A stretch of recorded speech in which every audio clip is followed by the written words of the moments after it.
Hi ಎಲ್ಲರಿಗೂ ನಮಸ್ಕಾರ. Welcome to ಕನಸು ಫ್ಯಾಮಿಲಿ ಲಾಗ್. ಈ ಲಾಗ್ನ ಬೆಳಿಗ್ಗೆ 3:30 ಗಂಟೆಗೆ ಸ್ಟಾರ್ಟ್ ಮಾಡ್ತಾ ಇದ್ದೀನಿ. ಬೆಳಿಗ್ಗೆ ಯಾಕಿಷ್ಟು ಜಲ್ದಿ ಎದ್ದು ಅಡುಗೆ ಮಾಡತ್ತೇವಂದ್ರೆ ನಾವು ಇವತ್ತೆಲ್ಲರೂ ಯಲ್ಲಮ್ಮಗುಡ್ಡಕ್ಕೆ ಹೊಂಟಿದ್ದು.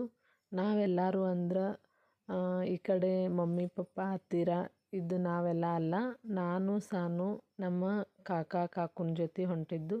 ಅವರು ಹೊಂಟಿರು, ಹಾಗಾಗಿ ನನ್ನ ಸಾನ್ವಿನ ಕರೆದಿರು, ನೀವಿಬ್ಬರು ಬರ್ರಿ ಅಂತಂದ. ಹಾಗಾಗಿ ಅವ್ರ ಜೊತೆ ನಾವು ಹೊಂಟಿದ್ದು. ಬೆಳಿಗ್ಗೆನ 3:30 ಎದ್ದು ಅನ್ನ ಸಾರು, ಚಪಾತಿ, ಬದ್ನಿಕಾಯಿ ಎಣ್ಗಾಯಿ, ಉಸಳೆ ಇದನ್ನೆಲ್ಲನೂ ಮಾಡ್ಕೊಳತ್ತಿದ್ದು. ಯಾಕಂದ್ರೆ ಅಲ್ಲಿ ಮಧ್ಯಾಹ್ನಕ್ಕೆ ನಿವದಿ ದೇವ್ರಿಗೆ ಕೊಟ್ಟು ಮತ್ತು ಊಟ ಮಾಡೋ ಸಲುವಾಗಿ ಈಗೆಲ್ಲ ಅಡಿಗೆ ರೆಡಿ ಆಯಿತು. 6 ಗಂಟೆ ಆಗಿತ್ತು. ಅಡಿಗೆಲ್ಲ ಮುಗಿದು ನಮ್ಮೆಲ್ಲ ಝಳಕ ಆಗೋತನ ಅಂದರೆ 7 ಗಂಟೆ ಆಗಿತ್ತು. ಈಗ ಇಲ್ಲಿ ಸಾನು ರೆಡಿ ಆಗತ್ತೇಳು. ಇನ್ನೇನು ಹೋಗೋ ಟೈಮ್ 7:30 ಅಂದ್ರೆ ಗಾಡಿದವಂಗೆ ಬಾ ಅಂತ ಹೇಳಿದ್ದು. ಸೊ ಸಾನು ಈಗ ರೆಡಿಯಾಗಿ ಕುಂತೇಳು. ಹೋಗೋನು ನಡಿ, ಇನ್ನು ಗಾಡಿ ಬಂದೈತಿ ಅಂತ ನಾನು ಕರೆಯಕ್ಕೆ ಬಂದಿನಿಕಿನ. ಹ್ಞೂ ಆಯಿತು ಬರ್ತೀನಿ ಇನ್ನೊಂದು ಸ್ವಲ್ಪ ಅಂತಂದು ತಲೆಯದ ಬಾಚ್ಕೊಳತ್ತೇಳು. ಇದು ನಾನಿವತ್ತು ಹಾಕ್ಕೊಂಡು ಹೋಗ್ತಾ ಇರೋ ಡ್ರೆಸ್ಸು.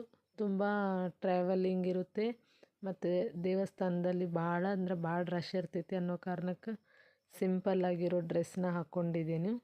ಸಾನುಗೂ ಅಷ್ಟು ಕಂಫರ್ಟೇಬಲ್ ಆಗಿರೋ ಸಿಂಪಲ್ ಡ್ರೆಸ್ ಕೊಟ್ಟಿದ್ದೀನಿ. ರಶ್ ಭಾಳ ಇರ್ತೈತಿ ಮತ್ತು ಈಗ ದೇವ್ರ ಗುಡಿಯಾಗ ಕ್ಯೂ ಭಾಳ ಹಚ್ಚೋದಿರ್ತೈತಿ. ಹಾಗಾಗಿ ಇಬ್ಬರು ಸಿಂಪಲ್ಲ ಮೆತ್ತಗಿರೋ ಡ್ರೆಸ್ಗಳನ್ನ ಹಾಕ್ಕೊಂಡೇವಿ. ನಿಮಗೆ ಮೊದಲು ಹೇಳಿದ್ದೀನಿ, ನಾವೆಲ್ಲರೇ ಹೊಂಟು ಅಂದ್ರೆ ಮೊದಲು ಗಾಡಿಗೆ ಪೂಜೆ ಮಾಡ್ತೀವಿ ಅಂತಂದು. ಇಲ್ಲಿ ಗಾಡಿ ಬರೋಕೆ ಇದು ಕನ್ವೀನಿಯೆಂಟ್ ಇರೋಕ್ಕಿಲ್ಲ. ಹಾಗಾಗಿ ಸ್ವಲ್ಪ ಮನೆ ಬಿಟ್ಟು ದೂರ ನಿಂತಿತ್ತು. ಹಾಗಾಗಿ ಸಾನು ಮತ್ತು ರೋಹಿಣಿ ಇಬ್ಬರು ಅಲ್ಲಿ ಗಾಡಿಗೆ ಪೂಜೆ ಮಾಡೋಕ್ಕೆ ಹೋಗಿರು. ಪೂಜೆ ಮಾಡ್ಕೊಂಬಂದರು. ಈಗ ನಾವೆಲ್ಲರೂ ಗಾಡಿ ಒಳಗೆ ಕುಡ್ರತ್ತಿದ್ದು. ಈಗ ಬಂದು ನಿಂತಿದ್ದೆ ನೋಡಿ, ಇದು ಗಾಡಿ ಬುಲೆರೋ. ಮತ್ತು ನಾನು, ಸಾನು, ಕಾಕು, ತಾತ್ಯ, ರೋಹಿಣಿ, ರೋಹನ್ ಮತ್ತು ಭರತ್ ಇಷ್ಟು ಜನ ಎಲ್ಲರೂ ಹೊಂಟಿದ್ದು. ಬೆಳಿಗ್ಗೆ ಮನೆ ಬಿಡಬೇಕಾದ್ರೆ ಎಲ್ಲರೂ 1 ಕಪ್ ಚಹಾ ಅಷ್ಟು ಕುಡ್ದು ಮನೆ ಬಿಟ್ಟು ಬಂದು. ಯಾರೂ ನಾಷ್ಟ ಮಾಡಿರಲಿಲ್ಲ. ಅಷ್ಟು ಬೆಳಿಗ್ಗೆ ಯಾರಿಗೂ ಹೋಗುವಂಗೂ ಇಲ್ಲ. ಹಾಗಾಗಿ ಅಲ್ಲಿಂದ ಮನೆ ಬಿಟ್ಟು ಈ ಕಡೆ ಮುಂದೆ ಬಂದು ಯರಗಟ್ಟಿಗೆ ಒಂದು ಚಲೋ ಹೋಟೆಲ್ ನೋಡಿ ಇಲ್ಲಿ ನಾಷ್ಟಕ್ಕಂತ ಇಳಿದು 10 ಗಂಟೆ ಆಗಿತ್ತು. ಈಗ ಎಲ್ಲರೂ ಒಂದೊಂದು ದೋಸೆ ತೊಗೊಂಡು ಮತ್ತು ಯಾರ್ಯಾರಿಗೆ ಏನೇನು ಬೇಕು ತೊಗೊಂಡ್ರು. ನಮ್ಮ ತಾತ್ಯ ಅಷ್ಟು ಇಡ್ಲಿ ವಡೆ ತೊಗೊಂಡ್ರು. ಬಾಕಿದವ್ರು ನಾವೆಲ್ಲನೂ ಮಸಾಲೆ ದೋಸೆನ ತೊಗೊಂಡು. ಅಗದಿ ಚಲೋ ಇತ್ತು ಇಲ್ಲಿ ನಾಷ್ಟ. ಜಾಸ್ತಿ ಆಯ್ಲಿ ಏನೂ ಇರಲಿಲ್ಲ.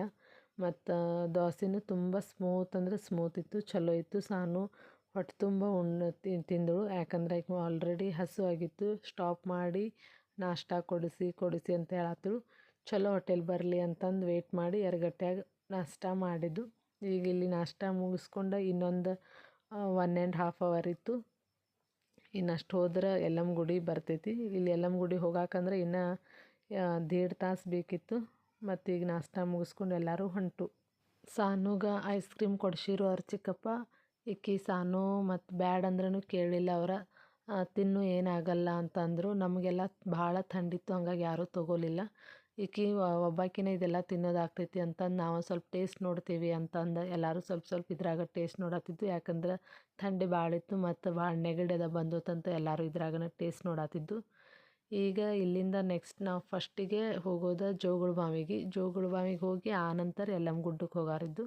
ಜೋಗುಳ ಬಾವ್ಯಾಗ ಕಾಕು ಮತ್ತು ಸಾನು, ರೋಹಿಣಿ 3 ಜನ ಜಳಕ ಮಾಡಿದ್ರು. ಬಾಕಿದವ್ರು ನಾವೆಲ್ಲ ಕೈಕಾಲಷ್ಟ ತೊಳ್ಕೊಂಡಿದ್ದು. ಕಾಕು ರೋಹಿಣಿ ಇಬ್ಬರು ಹುಟ್ಟಿಗೆ ಉಡಾರಿದ್ರು. ಹಾಗಾಗಿ ಜಳಕ ಮಾಡಿ ಹುಟ್ಟಿಗೆ ಉಟ್ಟು ದೇವರಿಗೆ ಪ್ರದಕ್ಷಿಣೆ ಎಲ್ಲ ಹಾಕಿರು. ಇಲ್ಲಿಂದ ಆದ ನಂತರ ದೇವರಿಗೆ ಅಲ್ಲಿ ಜಗ ಪಡ್ಲಿಗೆ ತುಂಬಿ ಅಲ್ಲಿ ದೇವ್ರಿಗೆ ನಿವೇದ್ಯ ಕೊಟ್ಟು ಆನಂತರ ಯಲ್ಲಮ್ಮ ಗುಡ್ಡಕ್ಕೆ ಬಂದು.